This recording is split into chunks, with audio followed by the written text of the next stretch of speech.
CGI can be a wonderful filmmaking tool in the right hands. In recent years, the likes of Mad Max Fury Road, The Jungle Book, Blade Runner 2049, and of course Avengers Infinity War have shown what talented directors can do with smart use of cutting-edge VFX technology. Sadly, not all movies are constructed with this level of meticulous care, and often a director will bite off more than they can chew and end up doing their ideas a complete disservice.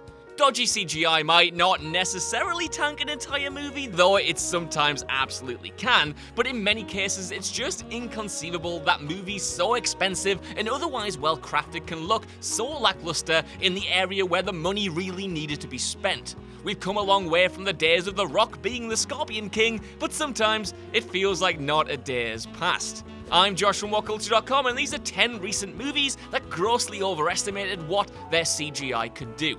Number 10, Black Panther.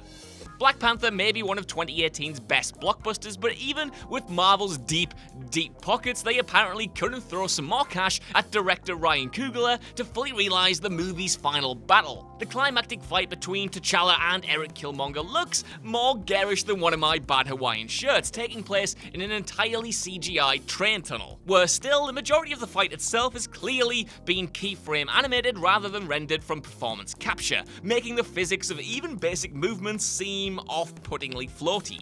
The fight has been derisively compared to a video game cutscene, but trust me, even they have more weight to them than this. Considering it's not a particularly ambitious sequence from a technical perspective, it's pretty astonishing how horrible it looks, in a $200 million Marvel movie, no less. Let's hope Big Kev siphons off some of that $1 billion plus box office intake into this area in Black Panther 2. Number 9, Rogue One, A Star Wars Story. Rogue One is a mostly well-assembled addition to the Star Wars franchise, but legendary VFX house Industrial Light and Magic fatally overreached in creating digital likenesses of actors both young and dead. Firstly, Peter Cushing's iconic villain Grand Moff Tarkin is resurrected by wrapping a CGI model around a stand-in actor's body, the result of which is distractingly obvious. Most of Tarkin's scenes are shot in low light conditions in an attempt to mask the seams, but director Gareth Edwards' penchant for close-ups makes that conceit almost immediately unravel. And then there's the movie's final shot, the glimpse of a young Princess Leia receiving the Death Star's plans. Though it's a mercifully brief moment, the tight, brilliantly lit close-up makes the CGI's flaws woefully apparent. Considering the leaps the Marvel Cinematic Universe has made in recent years with digital de-aging tech, it's pretty surprising they didn't just bring in Carrie Fisher for the scene, rather than paste her younger face over a stand-in actress. Number 8, The First Purge.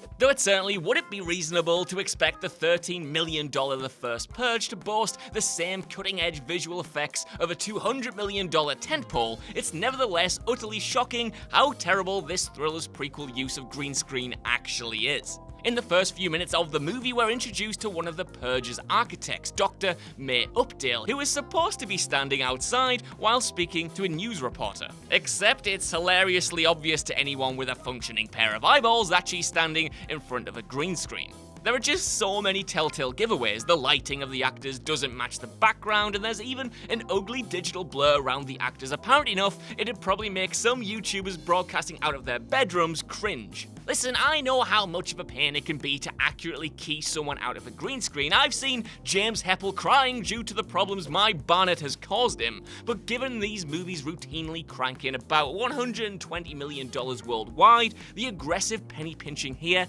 is just baffling. Number 7, Wonder Woman.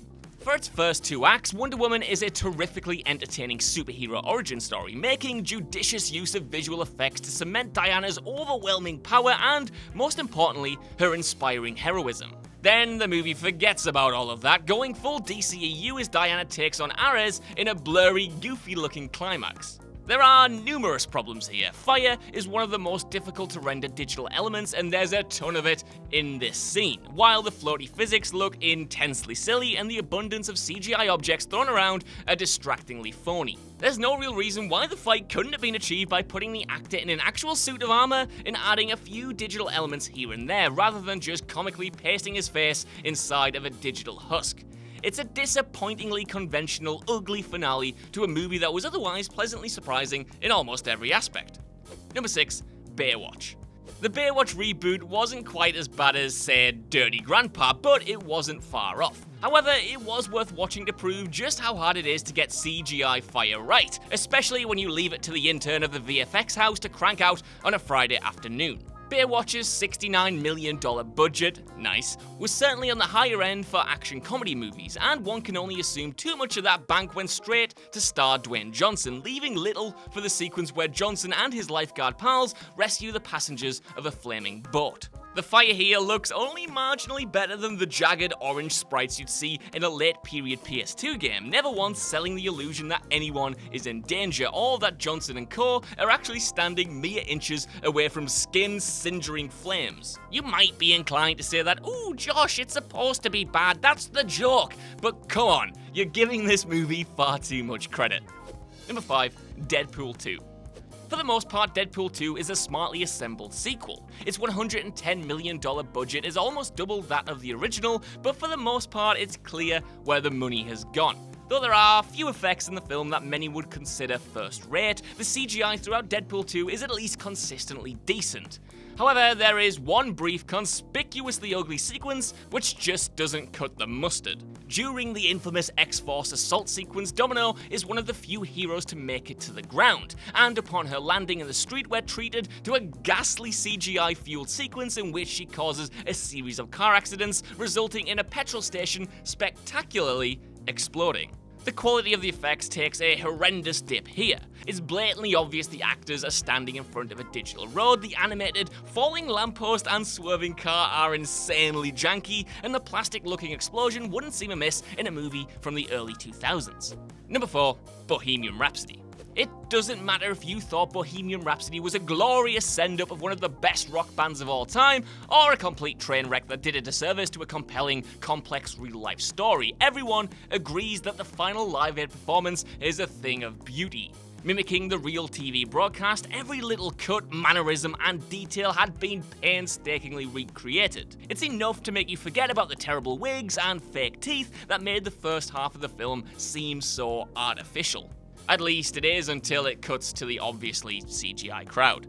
Seeing Rami Malek's Freddy absolutely going for it with Hammer to Fall is awesome, and the set, costumes, and performances are all so authentic, but the crowd pulls that artifice right back in. It's not easy to get the scale of an arena gig on camera without, well, an arena full of people, but Bohemian Rhapsody's attempt is needlessly sloppy. In the CGI shots, the crowd seems impossibly far away, yet when it cuts to the actual people in attendance, they appear just under the stage. The CGI is bad enough, but it's terribly meshed with the live-action crowd in a way that completely shatters any semblance of spatial awareness. Number 3, The Meg. Okay, so say you're a movie studio. You've got a big tentpole on your hands about a big bad shark that's so big and so bad, it lives in another dimension under the ocean. The whole point of the film is that this shark is so big and, again, so bad that it can wipe out entire ships in a single bite, and the only thing that can stop it is Jason Statham's fist. So let me ask you, what's the one thing you need to make sure to nail before anything else? That's right, it's how this shark actually looks. Even bad monster movies usually get the monster to look right, but the Meg's titular megalodon looks like ass. It's compounded with the way the film's actually shot, but for the most part it appears as little more than a grey, shadowy blob, but not in a way that's trying to keep the audience in suspense by only showing it in darkness, in a way that makes you question if the CGI was even supposed to be finished. Just because daft flicks like Sharknado make bad visual effects part of the charm doesn't mean that Hollywood can get away with it as well. Number 2, Gods of Egypt. It's fair to say that there are probably only a handful of shots in 2016's Gods of Egypt that didn't involve some kind of CGI, and it's hilariously clear that the film's $140 million budget wasn't nearly enough to support the director's loony, ambitious ideas. Sure, the film is fantasy nonsense, so nobody's really expecting photorealism, but the green screen is distractingly apparent throughout. There's no weightless to any of the action, and the fights too often divulge into a blurry, grotesquely incomprehensible mess. On one hand, the awful effects contribute to the film's kitschy status as a new so bad it's good classic, but for all of its serious intent as a universe-building blockbuster, the effects are an abject failure. Clearly, the film would have benefited from scaling back its ideas somewhat, therefore spreading the budget a little more thickly across the remaining CGI elements. I mean, just look at this snake, man. How was this ever greenlit? Number 1, Justice League.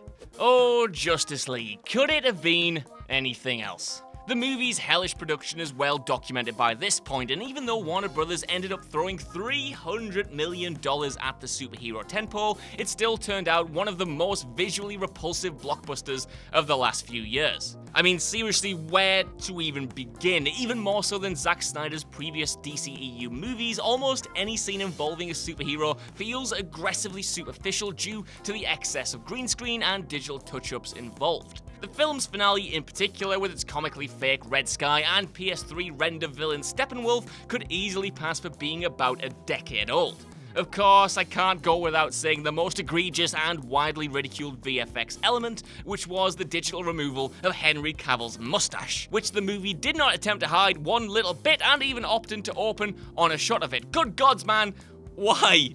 But at least Mission Impossible Fallout and Cavill's finely groomed mustache were awesome in that movie. Was it worth it? I'd say so. So that's our list. I don't know what you guys think down in the comments below. Are there any CGI abominations I've missed off here, or do you not think these ones were all that bad? Either way, while you're there, could you give us a like, share, subscribe, and head over to whatculture.com for more lists and news like this every single day. Even if you don't though, I've been Josh, thank you for watching, and I'll see you soon. Bye.